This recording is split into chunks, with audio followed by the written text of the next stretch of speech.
Yeah, I'm wearing Bart Starr's legacy jersey from Mitchell and Ness. And by the way, I got these jerseys. I got this one, Kenny Stabler, Johnny Unitas, Len Dawson. Why'd you pick this one? Well, because it's the only one I could find. I don't know what happened to them. That's fine. So I had literally about 10 of these jerseys. So when we started the quarterback club in the early 90s, Mitchell and Ness did these jerseys. Mm-hmm. And these jerseys, there's no jersey ever built or made better than this jersey. Feel that jersey. Oh, wow. I mean, it's an awesome jersey. So I found it, and I said, it's a football Friday. I know Giant fans are going to be a little bit down today because of what happened last night. And, look, it was a game. One team had the ball like 83 plays, and I think the Giants had the ball like 47 plays or something. And they still hung in there, amazingly enough. Yes. I mean, that's the one thing about this game that's really interesting when you look back at it. Yes, okay, 30-12 doesn't feel close. But, I mean, they were right there and had opportunities. And there was a couple of times in the first half that I really think changed this game. And they were big third downs, and especially when they could have held the 49ers to field goals. 3rd and 13, you get that screen pass to Christian McCaffrey. They could have held him to a field goal there. Could have been 6-3. Instead, they end up scoring that touchdown to the kid who was filling in for Brandon Ayuk on that drive. 3rd and 12, another drive. They end up getting that ball. I think it was Deebo Samuel caught it right at the marker. Then you get the roughing the passer on Leonard Williams, gets them all the way down there, and then you get a touchdown there by McCaffrey. So there was 2 spots there where the Giant defense could have come up big, kept that game even closer in the first half, and they blew it big time on both of those 3rd and longs. And I would argue that there were 3 penalties called against the Giants that extended plays. Yeah. And, the one on Leonard Williams, I kind of understand it because I know what they're trying to get rid of. When you look at it, back in the day, that was never roughing the passer. What happens is, and I think what the official sees, it looks as if, and I'm not saying that it is accurate, I'm just telling you in real time, this is what the official sees. He sees Leonard Williams tackling Brock Purdy and then throwing his entire body on top of Brock Purdy. That's why they call that play. And that play was huge in this game. And, as many penalties are, especially when they're on 3rd down, especially when your defense is trying to get off the field, Trent Williams should have got thrown out of the game for throwing a punch. Yeah, I was shocked he did not. I don't know how an official standing right there watching it. I have no idea why he remained in the game. I also think they got screwed, the Giants, but it ended up working out for them because they didn't get a touchdown on that drive. The 49ers didn't. Was the Kayvon Thibodeau illegal contact? I mean, come on. How many times does that happen in a game? That's right at the 5-yard marker. Yes. He just pushes them off. I mean, that happens a million times on a Sunday football slate where that exact play happens. It does not get called, and then they threw the flag there in that situation down the red zone. Now, the Giants the defense stiffened up at that point. But, yeah, there were a few calls there that I felt that were unfair to the Giants, and I think that was that illegal contact. That was the one where Brian Dable was about to just jump out of his skin. I thought he was going to have a stroke. Yeah. Here's the thing. We all knew going into the game that the 49ers are one of the Super Bowl favorites, especially when they are healthy. They were missing Brandon Ayuk last night, but his replacement wasn't bad. But you saw in all their luster what Deebo Samuel, George Kittle, and Christian McCaffrey do. Yeah. And those are some of the best players at their respective positions. They were healthy. There's very little pass rush, if any, in the Giant game. One of the things about Brock Purdy, especially in the second half, when they did get close to him, man, he stood in there and he threw it. The touchdown pass to Deebo Samuel was beautiful. I was hoping Zach Wilson was watching the game just for that, not for the pregame, but just for that, because it seems like everybody in America is literally coming down on this kid, Zach Wilson, which is amazing. I mean, look, we've been critical. There's reasons to be critical, but I think now it's gotten to the point where it is just so over the top and just. I don't want to say it's unfair because you're an NFL player and you have to deal with the slings and arrows that come your way. But I mean, as you pointed out when we opened up, what that pregame show did to Zach Wilson was kind of like what Shannon Sharp did to Zach Wilson, and what you've been doing to Zach Wilson for about 6 months. Well, yeah, I mean, more than that even, probably. I mean, you go back all the way to last year when I didn't want him to start. Didn't want him to stay in games, wanted him to get benched. I mean, it's been going on for a while now, and I don't want it to seem like a personal thing or whatever. It just drives me nuts, and it's compounded this year because I didn't think I was going to have to watch him play football anymore, and then he's thrust out there, and I'm watching the Jets season go right down the toilet. But You had Tony Gonzalez, a Hall of Famer. Ryan Fitzpatrick's played on a million teams. He was also a Jets quarterback. Andrew Whitworth, who was going to be a Hall of Famer, and Richard Sherman kick Zach Wilson around like he was a hacky sack last night on that pregame show. Tony Gonzalez, who hasn't had a real football opinion since he was on the first pregame show with you guys a million years ago, said that if the Jets keep Zach Wilson as their starting quarterback, it is irresponsible by the general manager and the head coach. Irresponsible. I mean, in a world in the NFL where lots of guys are irresponsible, they're calling the starting Zach Wilson irresponsible, and Ryan Fitzpatrick goes, they're going to go 1-5. If he can't play, they're going to go 1-5, maybe 2-4 if they're lucky, but they're going to go 1-5, and then the season's going to go right down the drain, and that's that. So what is the alternative? That's at least Ryan Fitzpatrick gave the alternative. He said Jameis Winston. That's what he said. Jameis Winston. They have to trade for him. Yeah, but then again, there are other options out there that they don't have to trade for. Yeah, but here's the thing about Jameis Winston: the New Orleans Saints feel like they have a real shot. I mean, and if Derek Carr goes down, they're not going to go Taysom Hill. Yeah, right. I mean, they could, but they're not going to want to. And they're going to want Jameis to be there. I mean, a good team like that. Right. So the point being that is unrealistic. Unless the Jets give up a ridiculous pick to do that. They're not going to do that. So I don't know. Exactly. So nobody really pushed back on Ryan Fitzpatrick's suggestion that Jameis Winston would be the fix with that, because like why would the Saints trade him unless you're doing something like here's a second round pick or a first? Remember you were asking about Andy Dalton? Yeah, now he's probably going to start. So now he's going to start. Yeah, but the reason I was talking about Andy Dalton, the Panthers are different than the Saints. Like the Panthers to me are in a rebuilding mode. They would take a pick and say, hell, fine, you want Andy Dalton? If Andy Dalton goes there, I really want to start. Can you give me a chance to go over there and start, because we're not going anywhere? But I don't know if Jameis Winston would do the same thing. And they love him down there now. Jameis Winston has turned into this sympathetic figure. There was this video that went viral of him standing there and slapping every player's hand and every employee's hand before they went into the locker room.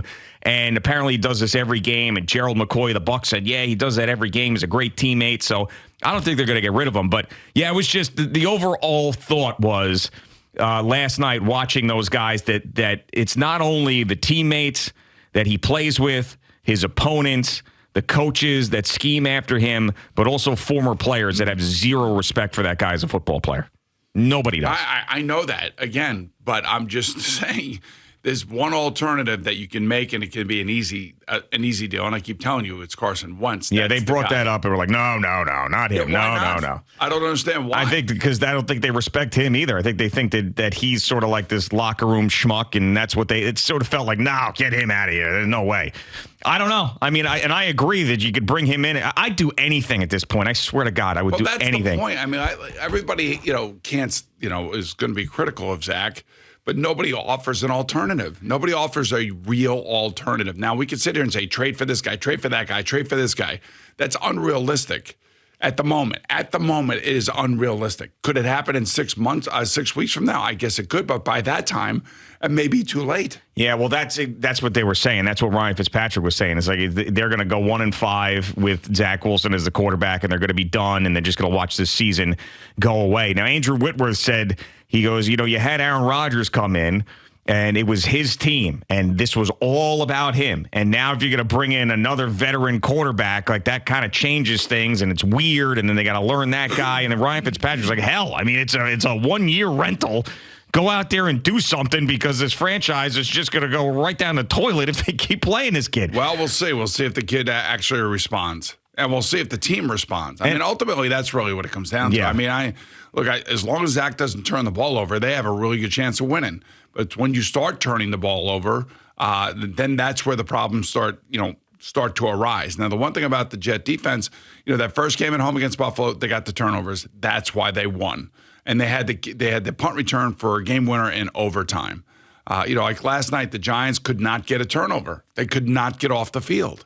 And, if you don't have any turnovers, you're the lesser of the two teams that are playing. The chances of you winning are very remote. Yeah, so Kayvon Thibodeau last night, he does end up getting a sack It wasn't one of these Nick Bosa jumping all over you sacks. I mean, it took a while for the play to develop, and Brock Purdy starts running forward, and Thibodeau gets him. I don't want to knock his sack, but, I mean, it wasn't some sort of dominant situation. But, once again, I'm watching him, and I know that Tiki has talked about this, and he has said that he's doing what he's asked to do, so I'm not going to get on him for this.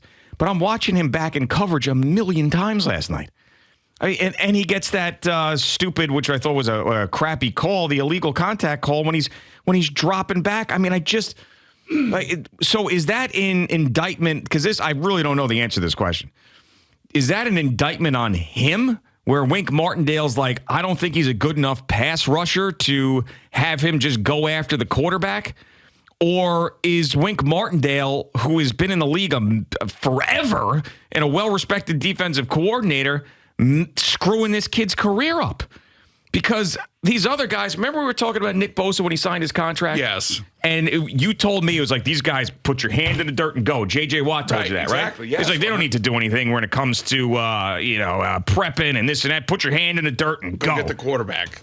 Well, why is it that Kayvon Thibodeau's, he's not putting his hand in the dirt and going? Here's the one thing I will say. So we often compare great outside linebackers, edge rushers, defensive ends to like what Micah Parsons and what and Nick Bosa are.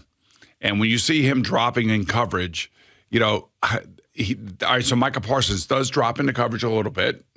Maybe on first and second down. It's not going to be third down where he's going to be dropping in coverage. He's coming on third down because that's part of what he does. To me, when I watch Micah Parsons, he's like Spider-Man. He's like an incredible athlete. Now, he's 6'3", 240. He's almost identical to Lawrence Taylor, what Lawrence Taylor was. And he has that freakish ability that Lawrence Taylor has or had. Kayvon Thibodeau is bigger. So he's 6'5", about 260. And he does not nearly have the quickness nor the flexibility that Micah Parsons has. He looks at times a little bit rigid to me, like standing up, and he's having a hard time getting around the corner, that kind of thing, because of his size. So, to me, if Wink Martindale is dropping him into coverage and doing things with him, that is to try to confuse the opposing quarterback. That's usually, some sort of fire zone or something that, is going to be an anti- what's the word I'm looking for? I would say what the defense likes to do, they have a kind of a game plan, and you see it unfold and you kind of know where they're going to be. This seems to me to be the opposite of that. Like, let's try to fool them with dropping him in coverage and then having somebody else in the pass rush. All right, so on that illegal contact, I'm pretty sure there was a third down because it gave him a fresh set of downs. Why isn't he rushing? Right. I mean, we're talking about a third down. So if I'm a defensive coordinator that's got a great edge rusher, the last thing I'm doing is having him drop back and bump the tight end and stand there in the middle of the field. But really, truly, how great is he? I mean, that's my whole point. Yeah. Is that he's not. So if I have Myles Garrett, if I have Micah Parsons, if I have Nick Bosa, those guys aren't doing that on third down. Or TJ Watt. Those guys aren't doing that in third down. So obviously Wink Martindale doesn't think he's that guy. It's interesting. Kayvon Thibodeau is listed as a linebacker. That's how he is listed. Yeah, I mean, to me, he was drafted as an edge rusher. I know. That's what he was. To me, he doesn't. He looks too big and too kind of rigid to be a linebacker, especially dropping away from the line of scrimmage.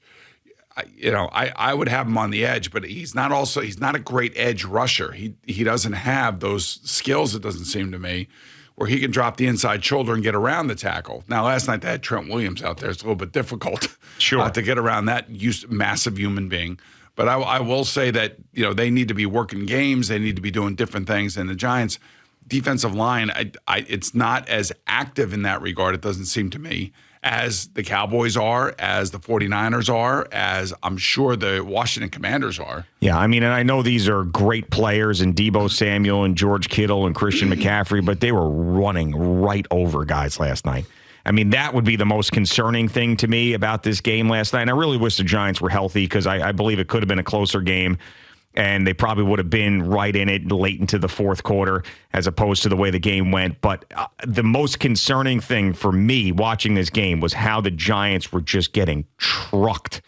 And we saw the same thing in the first half against the Cardinals and obviously the entire game against the Cowboys. But, James Conner and Josh Dobbs were running over those guys.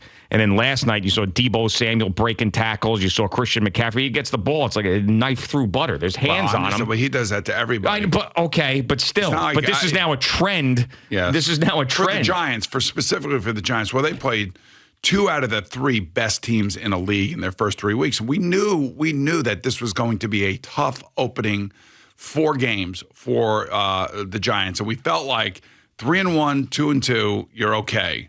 1-3, not good. Yep. And now they have to win the game next week against the Seahawks. They have to win the game. No, of course, because you got back-to-back. By the way, that's another primetime game. Yeah, I know. So we got primetime there at Monday night. Then they got back-to-back games against AFC East teams on the road after that. I mean, this is not just like the Cardinals, another must-win. I mean, it really is. Well, it has to be. And I just think that realistically, looking at their schedule, we kind of felt like, okay, if they could beat the Cowboys at home, they would get off to a great start, and maybe they would be 2-1 and maybe 3-1 after the Seahawks. Who thought that the Cowboys were going to come in here and win 40-0? Yeah, and they had a miserable day yesterday with injuries at practice. Trayvon Diggs out for the year of the ACL. Right, so these things happen all throughout the season. This is why, you can't overreact.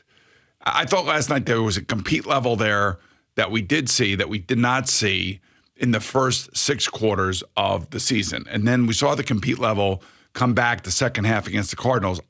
Listen, the 49ers are a really good team. Yeah, I didn't feel like the Giants got steamrolled last night. I just felt got like run over at times, and they couldn't get off the field on defense. Right. I mean, I felt like they competed. The score should have been closer than what it was, but they just couldn't keep up with the talent of that team. That's really what it was. But I didn't feel like they got their asses kicked or didn't belong on the field with the 49ers. How about Brock Purdy, though? How about that touchdown pass to Deebo Samuel? Yeah, I didn't think he looked great last night, though. I mean, the second half was better. He's been a little bit off, and I don't know if that's because of the injury and coming back from an arm injury. But he looked great early on. Al thought he should have played against the Eagles with that bad arm. Well, same with me. I mean, he should have. He should have given it. It's the NFC Championship game. Do whatever you got to do. Yeah, he was out there trying to do whatever he could. Shoot it up. He may shoot it up. Okay. Oh, boy. Shoot that thing up. Whatever. He's back, and he's probably going to take them to a Super Bowl, so good for him. I mean, at this point, if I could trade being a fan with any team or just pick any team to be a fan of, it would probably be the 49ers. That's the team that I am latching myself to. Yeah, Dolphins, yeah. I mean, I thought you liked the Dolphins. I do this year. I mean, Dolphins, Cowboys, 49ers, but the 49ers, I feel like just with their history, they have a better chance of getting it done. Just know that there are teams that are 2-0 that will not make the playoffs, and there are teams that are 0-2 that will make the playoffs. Yes. Boomstradamus strikes again. Well, I mean, it's not Boomstradamus. It's the way the league goes. I understand. Thanks so much for watching the video. Please like and subscribe. And don't forget to hit the bell so you're notified when we're dropping new content.